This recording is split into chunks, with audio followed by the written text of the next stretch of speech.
Hello everybody, this is Pablo Wilson back at it with another YouTube speech. So the topic for today is Dan Inouye.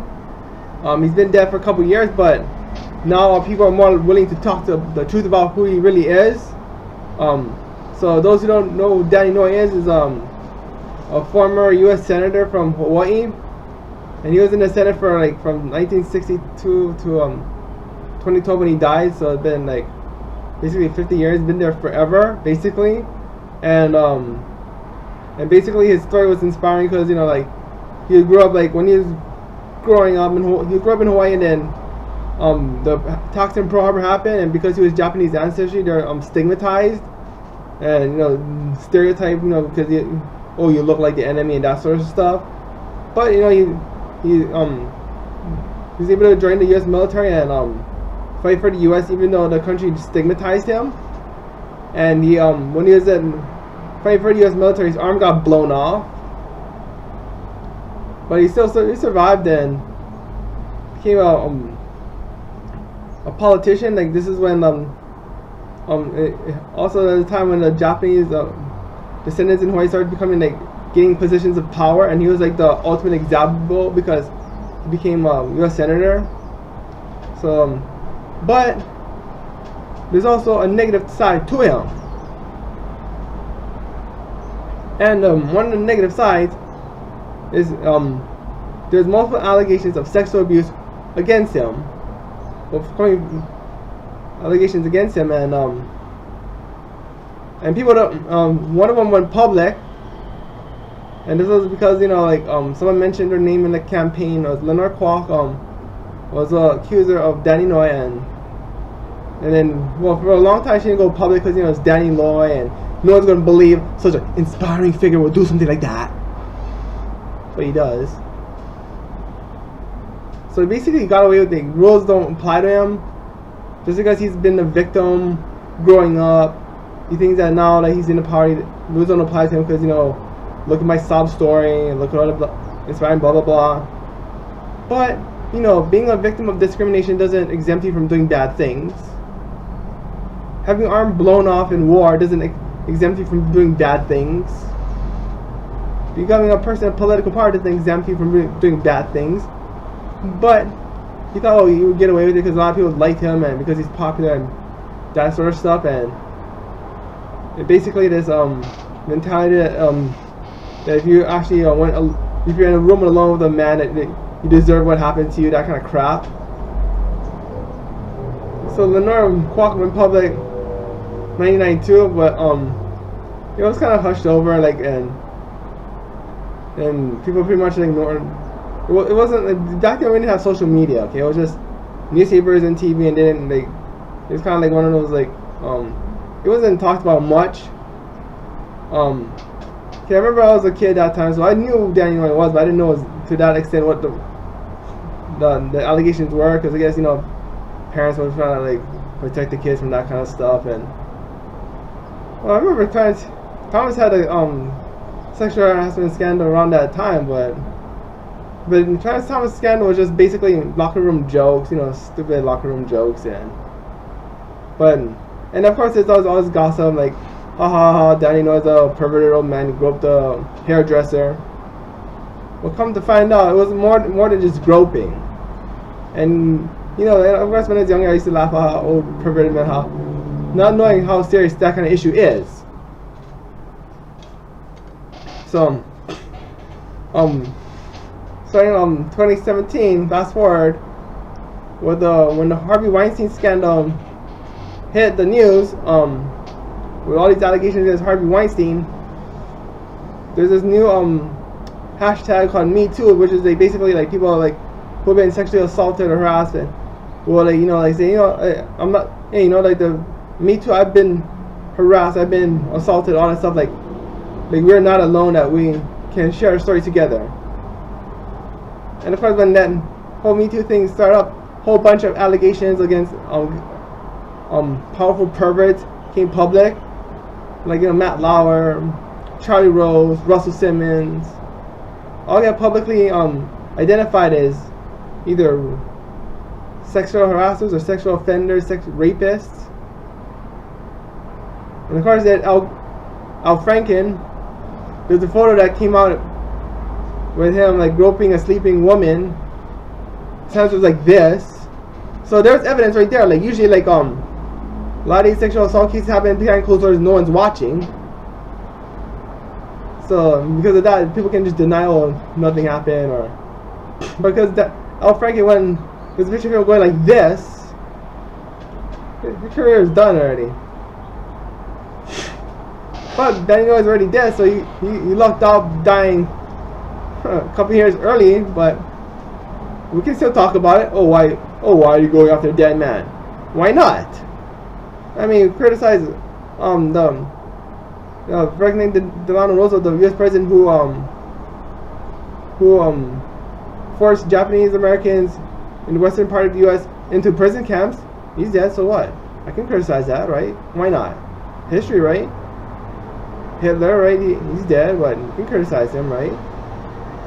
Or like someone like George Wallace, governor of Alabama, who in 1960 says segregation now, segregation forever, blah blah blah. You can criticize him, he's dead, so what? Their actions have harmful effects on people. Some of them are still living today. So I don't want to hear, oh, why are you going after a dead man? Should we have talked about more back when he was alive? Yes! But, you know what? We can still talk about it now. And let's go over, so then the Me Too movement talk about, you know, the Al Franken had to like resign, and then there's another Democrat Congressman, Conyers, from Michigan, he also had sexual, John Conyers, like he had sexual harassment allegations, and he had to resign. So Dan Inouye got lucky, but then on Honolulu Civil Beat, which is an online news website, had this article about Dan Inouye scandal. So I printed a copy. It's on Civil Beat, so it's by Denby Fawcett. Will Dan Inouye have survived the 1992 sexual allegations today? And what I read from that is much more disturbing than all the gossip I heard, because all the gossip I heard was like, oh, Dan Inouye's an old perverted man, he groped his hairdresser, ha ha ha, look at the old perverted man. What I found in that article is even more disturbing than that. I mean, that's bad enough. Don't get me wrong, that's bad enough. I read what it says here. I'm gonna say now, I still kind of need to this webcam, but so this is Lenore Kwock saying she said her boss at the hair salon at the Likai Hotel where she worked sent her to Inouye's apartment on an errand. Kwock said as soon as he walked through the door, he grabbed me and proceeded to advance on me. She remembers today. Even though he had only one arm, he had strength. I tried pushing him, but I didn't get anywhere. I was young, inexperienced, and scared. I felt overpowered by him and the fact that he was Dan Inouye. He removed my clothing, and I'm thinking, this is going to happen. She said back then she didn't consider rape because although she had tried to push him back, she gave in to him. She was afraid to do anything else. That is rape. You intimidate someone into having sex with you, that is rape. Even if you didn't even if they gave in to you out of fear, that is rape. Okay, continue on. She was quoted at the time in Honolulu advertising said, I told Inouye, no, I don't want to get pregnant. And he opened up a drawer and got a contraceptive phone, which I had never seen, didn't know how to use it, so he did everything. Think about that. Think about someone that did that to your family. Think about someone that doing it to your daughter, your mother. Think about it. We're supposed to worship Dan Inouye. We need airports after that guy. We need schools after that guy. Telescopes, roads, buildings. We're naming things after him. We're supposed to name him as a god. Okay, so continue on. Kwock said after the incident, when Dan Inouye came for a haircut, she was stamping his hair in a partially partitioned room. He reached up his hand and up her dress. So this is where the groping allegations come up. She said she tried to do the same thing in other hair appointments, that she is able to evade him by moving over to the right side of the basin, the side of his missing arm, so she could not reach out to grab at her. She said sometimes he made lewd remarks reminding her about the sexual encounters in his apartment. So basically, he raped her And then he came back to her workplace and said, hey, I remember when I did this to you. Think about this. This is like back in like, you know, like most of us maybe in elementary school or in middle school or whatever. You get into a fight, you got beat up, and then the guy who beat you up says, hey, remember I beat you up, ha ha ha. Dan Inouye was a senator, already an old man, when he went to the person that he raped, and he went to her workplace and said, hey, remember when I did that to you?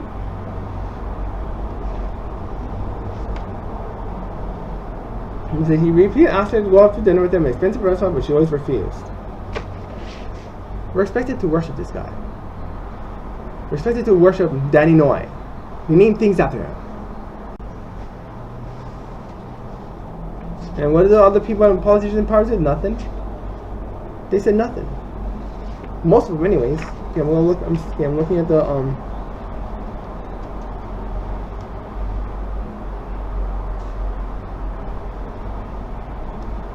Okay, I'm still looking. Okay, I'm looking into the article right. I'm trying to find the right word. Saying yeah. So basically, another former politician, Kaniela Ing, I hope I pronounced her name right. She's not in power anymore, so I haven't heard her name enough. Probably because back then I was still it wasn't enough. Okay, this is what she said. Like, she thought Kwock's story was too detailed to be a matter of imagination. Okay, she mentioned that Amaral was a police officer in charge of teaching community classes in rape prevention. She would speak out against in public. Her colleagues in the legislature, nothing. Nothing. Why? Because they're cowards. I said it.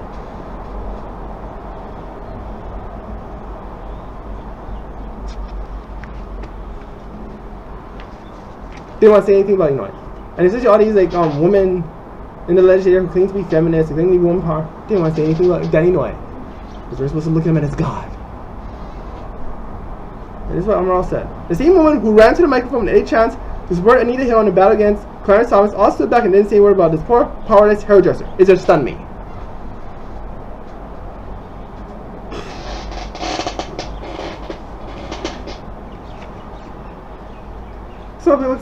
So now people might say like, oh, you know, allegations are like, you know, you gotta like, you know, they're not always true. And okay, yeah, okay, sometimes like, you know, these sexual allegations like sometimes they've been proven false, like against like, for example, like the lacrosse case where this woman went to a party. I think the guys at the party were rude, but then she said they raped them, but they found the DNA didn't match. So people say, oh, this might be like the Duke lacrosse case. Okay, well, lie detector test, right?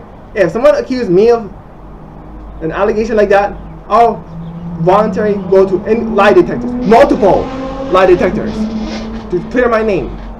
Multiple lie detectors by multiple organizations, in separate days, in separate, as many as I can, so that way people can see a consistent pattern of how I respond to the same questions over and over again, how I respond to different questions, and so they just want to notice a pattern, like okay. And if I take like different lie detector tests and ask the same question or about the same situation, people might say, oh, okay, and we pass all these lie detector tests. So, Lenore Kwock, the accuser, passed the lie detector test. Dan Inouye refused to take one. Why? Because he's Dan Inouye. He can do what the hell he wants. He doesn't have to follow rules. He's Dan Inouye. He can get away with whatever he freaking feel like. Why? People are going to support him just because he's Dan Inouye. Rules don't apply to him. He doesn't have to follow rules. He's Dan Inouye. People will defend him no matter what.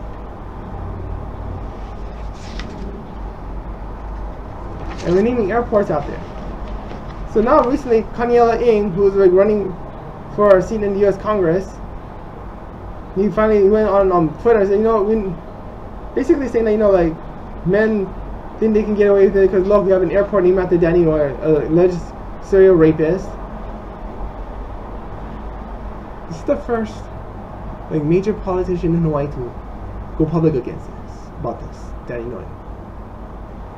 Currently in Congress, we have two senators and 2 representatives representing Hawaii. Senate, we have Brian Schatz, Mizi Hirono. In the U.S. House of Representatives, you have Colleen Hanabusa and Tulsi Gabbard. All four of them publicly present themselves as progressive feminists. they have said nothing. At this time, they have said absolutely nothing about Dan Inouye's sexual assault allegations. Nothing.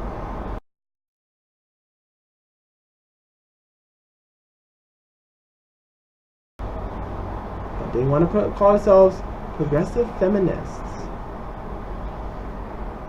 It's time to speak up already. It's time to put the cards on the side. It's time to tell the truth as it is. You want me to believe you guys are progressive feminists? Time to speak up and say, hey, what Dan Inouye did wasn't okay. What Dan Inouye's allegations need to be taken seriously. And especially for all of them. I think Tulsi Gabbard is kind of younger one, so maybe she wasn't in power back then. But especially like Colleen Halabusa and Mazie Rono, they're old timers, so they should especially apologize for being silent this whole time. I know Brian Shaws is kind of more of a younger, but still he was already in legislature when Dan Inouye was still in Congress. Maybe he wasn't in office back when those allegations first came up, but you know what? Even if Tulsi Gabbard and Brian Shaws were kind of younger, they can still say something now. Colleen Halabusa, Mazie Rono, they can still say something now, like, hey, apologize for not taking it seriously. Apologize for being silent. Apologize for being cowards. Because they're cowards. I say no more. No more. I mean, it's not enough to just criticize people from other political parties. Yeah, you can criticize Donald Trump and Roy Moore, two sex offenders. They can criticize them. They should be criticized. But when it's from your own party, and not only that, but someone who you might have relations with, might have professional relations with, someone that might have helped you along the way as a professional, still, what he does wasn't right. Time's up. Time's up, Dan Inouye. Time's up. To Tulsi Gabbard, Colleen Halabusa, Mazie Rono, Brian Shaw. Time's up. Time to speak publicly about this.